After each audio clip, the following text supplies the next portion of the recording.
Meta company ఉద్యోగులకు shock ఇచ్చింది. Work from home చెప్పి వేలాది మంది ఉద్యోగులకు ఉద్వాసన పలికింది. ఈసారి దాదాపు 8,000 మంది మెటా ఉద్యోగులపై వేటు పడినట్లు తెలుస్తోంది.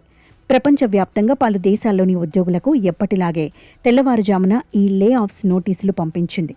మొదటగా సింగపూర్ ఉద్యోగులకు ఈమెయిల్స్ వెళ్లాయి. ఆ తర్వాత యుఎస్, బ్రిటన్ ఉద్యోగులకు కూడా ఈ షాకింగ్ వార్త చేరింది. తాజా విడతలో జాబ్స్ కోల్పోయిన వారి సంఖ్య మొత్తం ఉద్యోగుల్లో 10% వరకు ఉంటుందని సమాచారం. మిగిలిన వారిని ఏఐ ఆధారిత విభాగాలకు బదిలీ చేశారు. తాజా లే ఆఫ్స్కు మునుపు మెటాలో ప్రపంచవ్యాప్తంగా 78,000 మంది ఉద్యోగులు ఉండేవారు.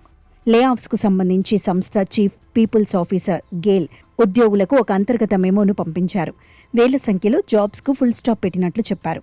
మరో 7,000 మందిని ఏఐ నేటివ్ విభాగాలకు బదిలీ చేసినట్టు చెప్పారు. తక్కువ మంది ఉద్యోగులతో కార్యకలాపాలు నిర్వహించే స్థాయికి సంస్థ చేరుకుందని కూడా అన్నారు. ఈసారి లే ఆఫ్స్ ప్రభావం ఇంజనీరింగ్, ప్రొడక్ట్ విభాగాలపై ఎక్కువగా పడింది. ఈ ఏడాది మరిన్ని లే ఆఫ్స్ జరిగే అవకాశాలు కూడా ఉన్నాయి. ఏఐ కేంద్రంగా సంస్థలో మార్పులు తీసుకొస్తున్నట్టు మెటా అధినేత మార్క్ జుకర్బర్గ్ ఇటీవలి ప్రకటించారు.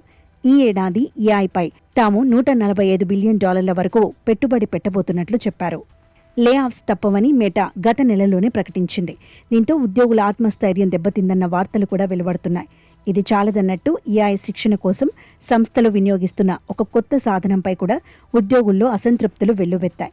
ఉద్యోగుల కీబోర్డ్ టైపింగ్, మౌస్ కదలికలను సేకరించి ఏఐకి శిక్షణ ఇచ్చే ఈ టూల్కు వ్యతిరేకంగా 1000కి పైగా ఉద్యోగులు ఒక అంతర్గత పిటిషన్పై సంతకాలు చేశారు.